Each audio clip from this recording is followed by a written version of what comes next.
you know how to do your business. Yeah. We don't have to teach But you, when yeah. you get exposure to other entrepreneurs of their ways of how they handle situations and they do business, I think your whole professional and personal development accelerates. This is a curated group. Yeah, so that's what by invitation group. So you don't just want anybody and everybody to be in this group learning. Absolutely. Learning and passing on that learning Yes, to the team. Absolutely. I think this is one of the biggest qualities in my eyes. I agree. Of a leader, that he or she keeps learning and they pass it on. I agree. And corporate connections is that platform where peer learning happens.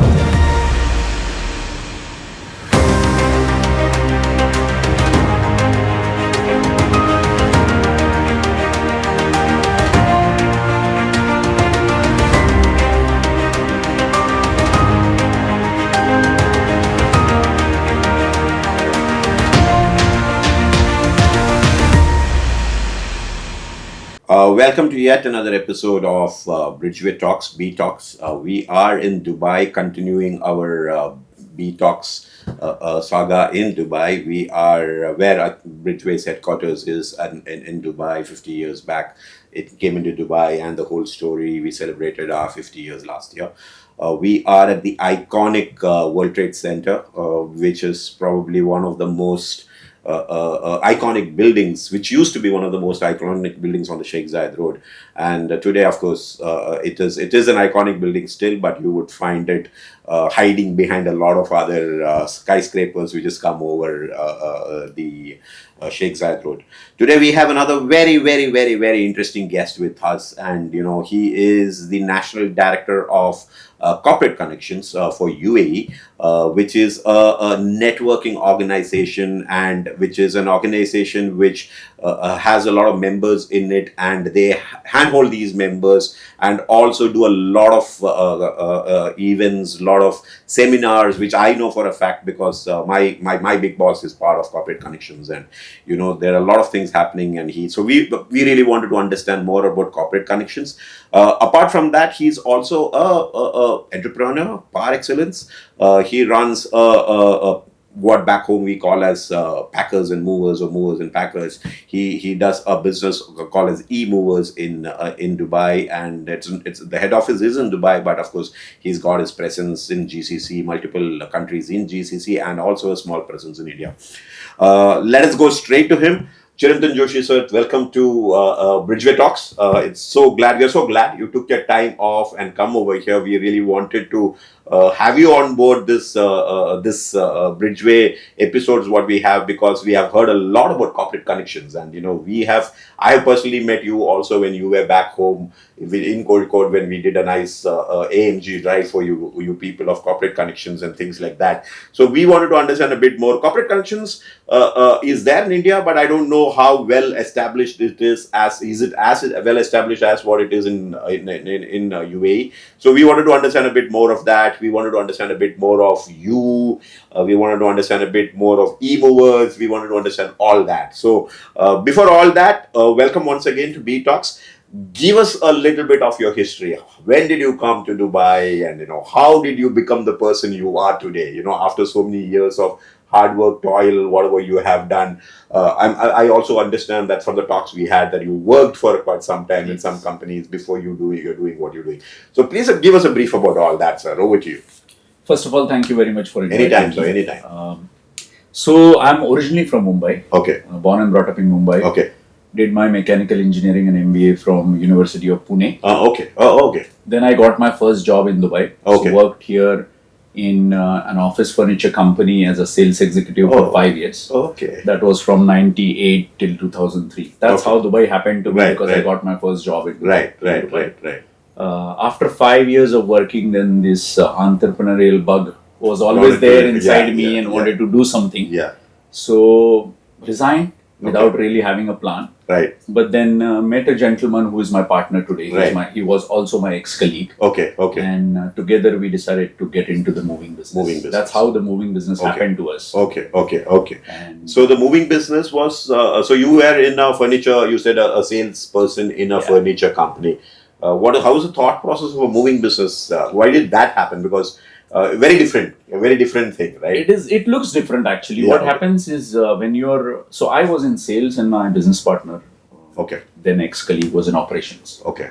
So both of us together, we understood furniture very well. Right. And if you see in moving Right. as an activity, furniture plays a very important role. Right. If you know how to dismantle, pack, Right. Exactly. and reassemble furniture, Right. Right. it's 60-70% of expertise that Expertise can is come. there. So Rest is just packing, I guess. both of us felt that we have that expertise. Nice. We have the expertise of the logistics, the whole transportation Right. Right. activity, because even for furniture, we were managing that in our previous role. Right. And we had knowledge of furniture. Right. So you do your moving within the country, or you also do international moving. Say, for example, I'm moving from Dubai to, say, Mumbai.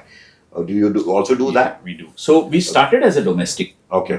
moving company, but as we grew, we cover all over the world. Okay. So you have your own fleet of vehicles. You have your own fleet of so-called logistics, team to take care of all that. Right? So we have in UAE we have nearly 500 people on our own visa. Okay.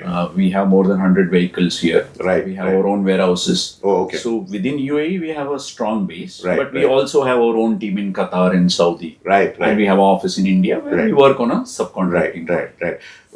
Before we started, we were also discussing. You have something which I never knew was a business, to be very honest. Which I heard from you was basically you take projects for assembling furniture for big projects, big companies, big hotels, big office spaces.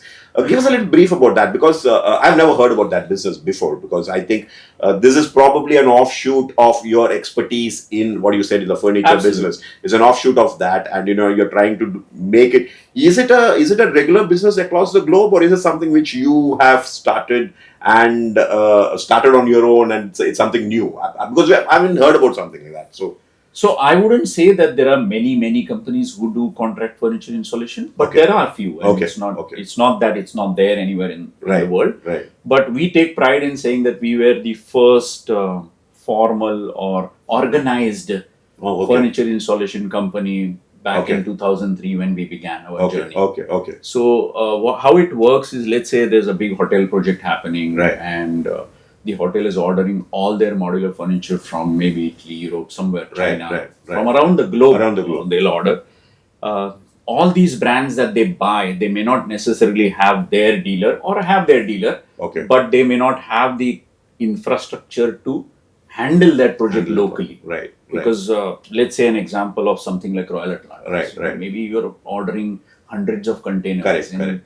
Somebody needs to then bring those containers out, distribute the furniture, install the furniture, understand the drawing, and then work, hand over the site back to the client. So that is our expertise, because again, we understand furniture, we understand manpower, we have a great training support. So we are furniture experts. I know, yeah. So my question over here is something a little bit. So when you are handling a project as big as that and as reputed as an Atlantis project, or whatever project you have, isn't there always a fear, will this person do it right? Because I am procuring this product. Honestly, I'm asking you as an absolute layman, and I'm just thinking at the scale of, I'm bringing some of the finest furnitures from, say, Italy or wherever. It comes into the Jebel Ali port, and you just hand it over to somebody who has absolutely no clue what it is. So my question over here is, isn't there a fear that, will he be doing the right thing?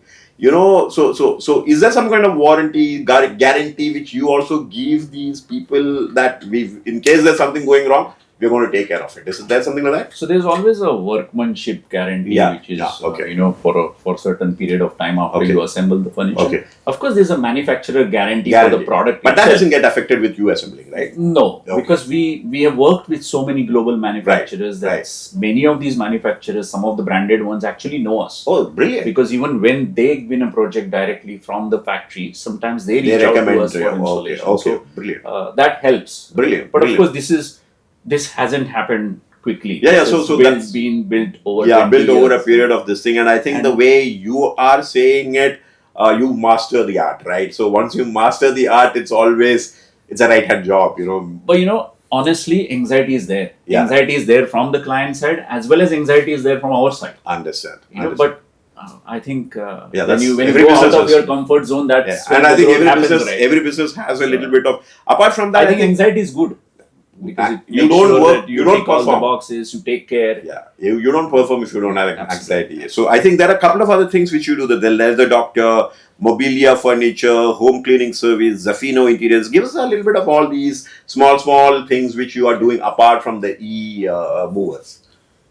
So we have a very unique brand called the Leather Doctor, Okay, where we clean, repair, recolor leather. okay, And we have a car vertical. We do it for yachts, we do it for aircrafts, nice. we do it for furniture, like Okay. hotels, Okay. annual maintenance, and Okay. we also do for personal products like shoes, handbags, jackets. Okay, okay. For all the Louis Vuitton, Okay, Chanel, okay, Gucci, okay. all high-end. So you have a brands, separate basically. outlet where you can come, somebody can We bring have a their factory, like a workshop. Okay. Where, No, say for example, I have a LV bag or whatever which I want to get it done. So how do somebody reach out to you? So we have a workshop in Okay, Alcos, okay. and people do walk in and Okay, there is a walk-in small kind of thing. Okay, damages, yeah. okay. So we have cars coming in. Right. For yachts, we go to the yacht clubs Right, and right. repair it. For Right. aircrafts, we go to the hangar Right. and do the jobs. Right. So So that's basically services, cleaning, repairing, recoloring of leather okay, and upholstery. When Upholstery. it comes to upholstery, we do upholstery of leather as well as fabric. fantastic. So and I think even the other mobilia furniture is probably a furniture. Those are quite straightforward, like we sell office furniture. Right. In under cleaning, we do maid services, deep cleaning services, Fantastic. AC duct cleaning and all that. Fantastic. So I think we have covered what you do as a professional business person. Now coming into the main this thing, corporate connections. Now I think that is where I feel we need to have, I think, a little bit more understanding of what corporate connections is all about. So we have back home, I think, one of the most talked about, or one of the most helpful kind of networking is the BNI. So if you look at SMEs, generally for SMEs, it is not for high end this thing, and high end probably wouldn't believe in it also, is what I'm guessing.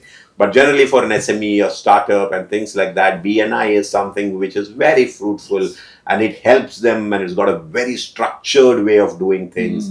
Very structured in the sense, it's as structured as you get only 1 minute to speak. You cannot do anything more than that, and there is a timing which is breakfast means breakfast, and so I think there's a lot of discipline involved in the entire thing. It is just not creating an organization for the sake of creating something. And of course, it is help people. I do know a lot of people who has helped because of that networking.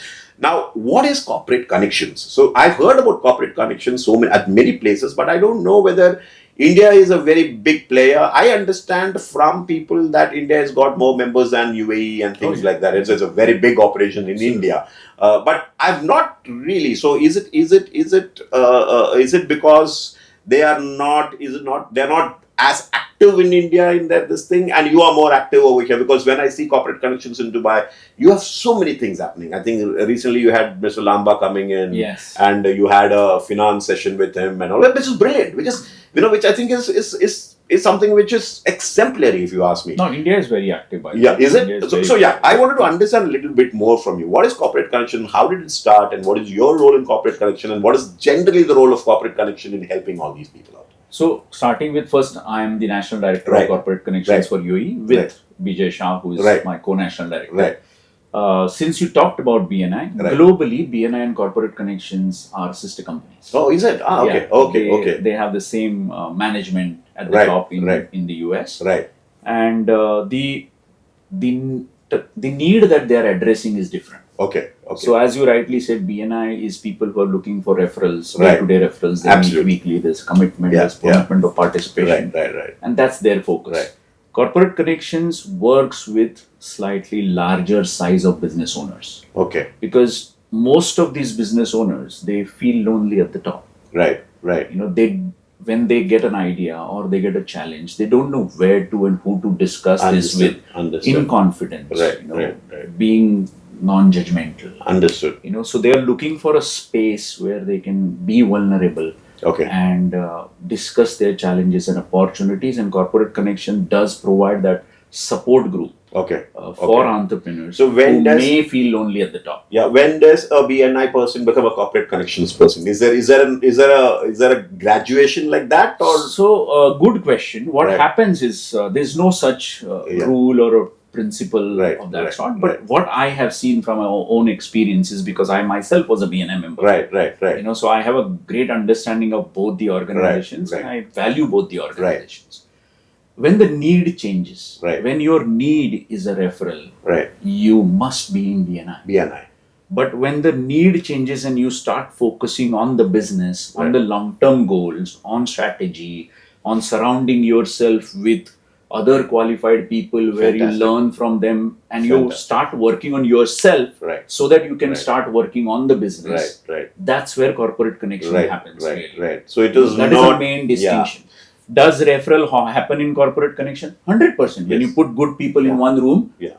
good conversations happen, Right. good opportunities get created. Right. But the focus is on creating a support group, learning from each other, Right.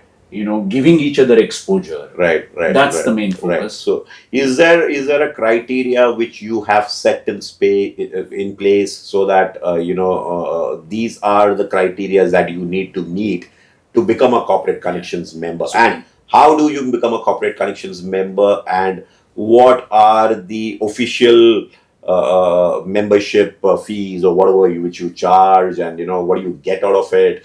And also how is your office bearers designed? You have all that thing happening, right? A Yeah, president, it's a global franchise. Yeah, So it's first of all, it's not just a local organization. Right. So one of the biggest advantages wherever you become a corporate connection members, Right. you now have access to entrepreneurs in 30 countries. Fantastic. And it's today 30 countries. Fantastic. Tomorrow it will be 50, 50, 70. yeah, It's going to be. It's one of the fastest growing, senior leadership networking organizations. Right. That's what I say. Right. So 5 years back we were probably in 2 countries. Right. Now it is Today 30. we are in 30. Yeah, it's countries. growing So really it's fast. It's growing very, Really very fast, yeah. fast. So typically, the target audience of corporate connections is an entrepreneur who has at least worked for 5 to 10 years Okay. and has moved beyond the bread and butter level. So the annual revenues are at least more than 20 million dirhams. Right. I think in India is 30 crores. Okay. If I'm not mistaken. Okay. These turnovers are adjusted to that level to accommodate the service businesses. Right. The service businesses actually have lesser turnover, Understood. higher margins. Right. But if you go to a factory or a trader, these turnovers are nothing. Nothing. They might be doing it. That might be a their daily turnover, Yeah, monthly it's turnover. monthly turnover. Yeah. So, but it's not just turnover. It's not just experience. But when you tick these 2 boxes, the membership committee actually interviews you Oh, wow. and understand have a whether you curation have process. the right alignment or Okay. not. Because Okay. this is a curated group. Yeah. So that's This is what. by invitation group. So you don't just want anybody and everybody to be in this group. Absolutely. We in Dubai, we look at abundance mentality. Right. People whose stomach is full but they're hungry for growth are the people we are looking at. Right. And that's why we're very strict. We go to these people, we interview them, we visit their facility, and then induct them as a member. Not just because you can afford a fee. Understood. Yeah, that anybody It's could not a do great- now. yeah. So, but then how different is it from other organizations like a YPO or EO, and you have all of these are again very senior this thing. So, they're all great organizations. are you trying to place yourself as one of those kind of groups, or are you trying to be a very different set of people? Just to understand. Thank you for asking that question. I think there is a space for coexistence of all these organizations. Yeah. These other organizations you're talking about are quite old organizations. Right. They've been in the market for 30, 40 years. Right. Corporate Connections is a relatively new organization. Yeah. But because we are at the head office, we are also a sister company of BNI. Right. Our focus also goes towards doing business. Okay. Like actually soliciting business is allowed, and we focus on soliciting business on a monthly basis. Fantastic. That could be the main distinction, I think. Right. That could Otherwise, I have friends in YPO, I have friends in you. All organizations are great, and they create value for us. Yeah, they all create value. So I think there is another thing is, I think, is it my understanding, again, I might be very offbeat over here, is Corporate Connections more a qualitative value add organization to its members than a quantitative value add? So when I talk about a qualitative, as you rightly said, would I like to learn something more? Say, for example, I'm not a finance guy, I run a huge business, but being part of Corporate Connections, there is a possibility that I could understand finance better. I'm just giving a very vague example. But if you look at another organization, it might be because of me being part of it. I am assured that I will get so much of business. I'm assured that I will get a revenue. My revenue today is 10 lakh, but I'm part over here. I will get these 10% more because of being part of So it. at CC, I can confidently say that we do focus on quality. Okay. And that's why we filter Fantastic. people before they come in, because our commitment as a brand is, if you join Corporate Connections, we want you to surround yourself with people who can add value. Right. And you can learn from them. Right. Because you know how to do your business. Yeah. We don't know. But when you get exposure to other entrepreneurs of their ways of how they handle situations and they do business, I think your whole professional and personal development accelerates. Right. And that is the real benefit I see. Right. I totally agree with you. I think at a certain level, it is just not about the quantitative part about it. It's not about the money you make or the revenue you make. It's about how and business is evolving, right? It is not the same old business when you started your business, and today's business might be. And the one thing that a leader can continuously keep doing is continuously upgrading himself. Learnings. Absolutely. Learning and passing on that learning to the team. Absolutely. I think this is one of the biggest qualities in my eyes. I agree. Of a leader, that he or she keeps learning and they pass it on. I agree. And Corporate Connections is that platform where peer learning happens. Right. Brilliant. You also have some CSR activities which happen from Corporate Connections point of view. CSR, when I say, is, do you have a team which works on social responsible causes, child education? So there is no dedicated effort for CSR activities, because we are primarily a business organization. But we do recognize that there is a need for such activities. And we have an initiative where every time a member joins, a micro loan is issued to somebody around the globe. And we never take back that loan, and that loan is constantly circulated. So when one person gives it back, it goes to another person. So as the global membership is increasing, our pool of micro loans is increasing. And that's our one of the focus. Again, our CSR activity is also in terms of funding, giving a micro loan to a business. So that small entrepreneur, that micro entrepreneur can also grow his business. It's brilliant. Absolutely brilliant. So you also have, you also get your members to travel to other, so because I've seen a couple of events which has happened in Japan and other places where you travel. How does that happen? So one of our core values is creating extraordinary experiences. Right. And that's where Bridgeway Motors. Yeah. So what we did also was one of the events. You created an extraordinary experiences for us. We traveled to Kerala. Yeah, and why not? On a great drive. Right. With the support of Mercedes. Right. So that's one experience. We keep creating such experiences for our members so that we really live that extraordinary experience value. Right. Extraordinary experiences don't only come from travel. We do understand that. But one of our tools of creating extraordinary experiences is travel. Okay. And we also do certain events locally, or conversations or learning, which are also extraordinary events. So I think that is again one very key aspect of having being part of Corporate Connection is probably to get exposure to things which you probably wouldn't have got in another organization. Absolutely. We do say that we give you exposure. Yeah. So that exposure is something, say it's a typical example is what we did, maybe if you're a part of another organization, you might not have got that exposure. It wasn't easy without your support. It was not. So I think that is another great reason why. Now tell me, is Corporate Connection as big in India? It's very big actually. One of our biggest regions in India, and one of the fastest growing regions is in India. Okay, so they also have all the things what you said. Yeah, they do. They're very active in India. They're in many locations. If I'm not mistaken, as of today, they might have already crossed 500 members, and soon they have a lot of pipeline of chapters to be launched in the near future. So by this year end, they'll have a lot of great numbers in India. And they're very active. They travel around the globe. So we get a lot of Indian members coming to us and attend our meetings. I also see a lot of Indian members travel around the globe. I see them in Canada. I see them going to Mexico, Germany. I think Indian members are very active. Very active. Maybe I'm not used to it because I know Corporate Connection Dubai to be part of our organization. Right, So I think probably that's why maybe I should take a little bit more. So one more now, just taking a little personal on this entire thing. Give us a little bit about your family background. Your wife, your kids. What do they do? How is Dubai treating them? Do they like UAE? Do they like India? Because you being from Mumbai, it's not easy, or it is easy because Dubai is half India. So you have everything that you get over there. You get it nearly over 30, here. Yeah. So between how do 35 they? to 40%. Yeah. So how do you manage? And just give us a brief about all that. So me and my wife both are from Mumbai. Okay. And we love Dubai, and that's why we live here. Okay, As okay. in, I'm yet to meet somebody who doesn't love Dubai. No, nobody. And after living here for Yeah. 27 years, Yeah. and we have huge gratitude for what the country has offered us Right. in our journey of 27 years Right. here. We have one son Right. who's now Who's- completed his education. Right, He's a right. lawyer. Right. Will start seeking. Does he like Dubai opportunities. or India? He's almost born and brought up here, right? Yeah, Even so though he's- technically he was not born here, but he's born and brought Brought up up here. here, so yeah. So I think the kids, they love They Dubai, love the and place, yeah, They'll yeah. explore the world, obviously, yeah. because he studied in London, so he wants to Oh explore yeah. Okay. London.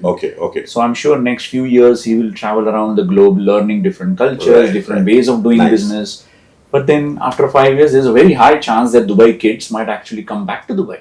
There's a I've lot of- experienced that. Yeah. A lot of things that they enter, but the way I see it, I think opportunities are very high, and I think even when you look at the lifestyle per se for an individual in Dubai, once you're used to it, it's not very easy to get back home and get used to it. It's not that it's a bad place or anything, but it's very difficult because I worked over here for a long time, and for me also to get back and settle down takes some amount of time. So I think that makes sense. What are your hobbies? What do you do on a weekend, on a holiday like now, national holidays and things like that? What do you do? Is there something interesting? You go fishing? You go kayaking? Is there something interesting that you do? My hobbies surprisingly have kept on changing. Oh, okay. In the last 20 years. But Right.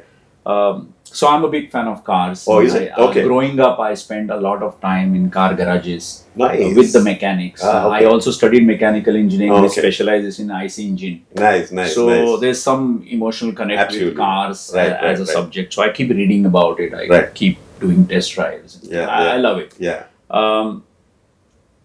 In addition to that, I love connecting people. Networking. That's my I hobby. read that. Yeah, that. I just love connecting people. How do you do that? Apart from corporate connections, of course. No, having coffee, as in not just Brilliant. about corporate connections. Brilliant. Meet new people, have coffee with them. Brilliant. Every week I'm meeting 2-3 new people, or Brilliant. some of the old people who I want to again touch base with. Fantastic. I So get I have I get a a lot of energy out of meeting people, understanding their stories. So that's, if you ask me what is single most hobby of mine that has lasted for 20 years, Is networking. is meeting people, listening to their stories, having coffee with them, having fantastic conversations. Fantastic. That's my hobby. Are you a good listener? I do my best. No, it's just- like God has given me 2 ears Yeah, and so- one mouth, so- so I so try you- and use them proportionally. Fantastic. Yeah. So the reason why I asked you is I have a very strange theory in my even the podcast when I start. My idea is to listen. My idea over here is not to talk. So that's why. So whenever we talk about the podcast, people ask me, you're going to sell a Mercedes car, you're going to promote Bridgeway, you're going to do all that. So initially it was a little bit tough for me. Now that we have grown into 15, 20 episodes, people do understand, and we have had the likes of you coming in, likes of people coming in, and they have probably shown their respect to the podcast the way it has to be. So I very personally believe that I love listening to people. I love, and that's probably the reason why I think when you listen to people, you really do understand so many things which you really thought was not even possible, right? So I think that is something which is very good, and I really appreciate, and I think that's probably something which I take away from you to I me. think that accelerates your own journey. Absolutely, It's absolutely, I do like agree when to you that. hear their stories, you relate to that. Absolutely. There are always learnings in how they've handled situation. I think that's the fastest way of learning, by listening to other people. Yeah. So I love it. And Yeah, it's I a enjoy very doing it. no, I think it's so important especially at a leadership role. It's so important not to open your mouth. It's only about listening. Because I very firmly believe that people do their best. they're grown, born, unless and until you are a deviant, I think you really would do the best in your life. It's only when you listen to them out, a lot of things get sorted the moment when they realize that somebody's listening to you. I think that's at the leadership level is something. Even Anyway, as a leader, one of the most important things that the team is looking out for, they want to be heard. yeah. They They and, want to be and if you're as a leader, if you're able to sit down and give your ears and make them feel heard, right. half the job is done. Absolutely. Half the job is done. Absolutely. We had a beautiful discussions today, and it was great talking to you. But before we conclude, before we take away, I think you have had a very, very a journey which I think a lot of people would look forward to, because I think at the end of the day, you came to Dubai as an individual, worked for a company, you had no plans in your mind, then you created a company of your own, and you grew up the ladder, you made that company to what it is today with diverse things. You're part of an organization, you're part of a corporate organization with a lot of other like-minded people like you heading them and on top as a director and things like that.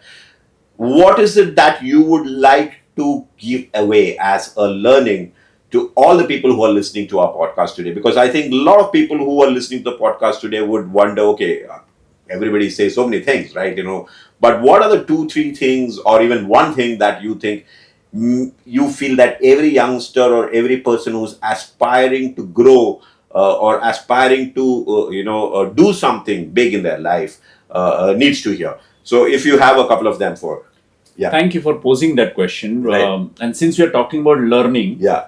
I would focus on learning. Right. I think Absolutely. as an entrepreneur, Right. what I have seen is people are so busy doing their business that Right. they stop learning anything outside their business. Right. It's not that their business is not teaching them anything, Right. but having that certain few hours blocked for yourself Right. as an entrepreneur and focusing that time and energy on learning something new outside your business Right. is the key. Right.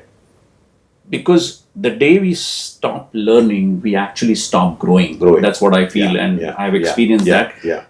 Another thing about learning is, if you're learning something, I believe it should be passed on. Right. Because only when you pass it on, Right. you really remember what you have Absolutely. learned. Because the day you just learn and don't pass it on, Yeah. it evaporates. Right, So that's right, one right, point that right, I right, really right, always tell anybody who asks Fantastic. me. Second biggest learning that I got is meeting the right people in your life is luck, but keeping them with you is a skill. Fantastic. And that is, if you find somebody who is the right person in the right seat in your life or in business, don't let them go. Don't let them go. Hold Because on to them. finding another one is so difficult. So it's not easy at all. It's not easy. Brilliant lessons, I think. Unconventional messages. I think a lot of them say, you need to get up in the morning, eat your breakfast, do a gym, do your yoga, breathe well, and I've got a lot of things. But I think keep learning. I think fantastic. Keep learning. I think something. The moment the moment you stop learning, it's all lost. I think that makes it. Second is, if you find somebody interesting in your life, keep them for life. Don't let them go. I think holding on to your network of people who helps you makes a big difference. Thank you so much, sir. I think I need to take these 2 points for my personal life, and it's a pleasure to have you today. Thank you. And have a great life ahead, sir. Thank you. Thank you so much for being here. Thank you.